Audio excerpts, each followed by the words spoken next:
வணக்கம் சொந்தங்களே. மந்திரம் சொன்னால் மட்டும் போதாது கடவுளை காண்பதற்கு. அன்பு, அருள், இரக்கம், கருணை, அறிவு இவையெல்லாம் இருந்தால் நீயும் தெய்வமாகலாம். அன்பு, அருள், இரக்கம், கருணை, அறிவு இவையெல்லாம் இருந்தால் நீயும் தெய்வமாகலாம். கடவுள் மீது நம்பிக்கை வைத்து செய்யும் வேளையிலே, செய்யும் தொழிலிலே, செய்யும் எந்த ஒரு செயலிலே ஈடுபாடோடு நடந்து செல்லுங்கள். கோபம், பொய், பொறாமை, கடுஞ்சொற்களை தவிர்த்திடுங்கள்.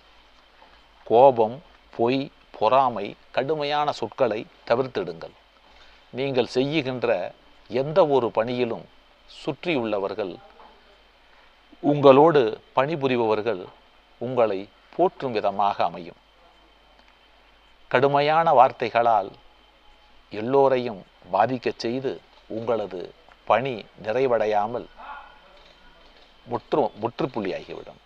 ஆகவே நீங்கள் கடுமையான சொற்களை பயன்படுத்தாதீர்கள்.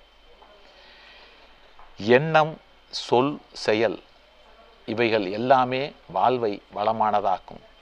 நல்லவர்களது மனதை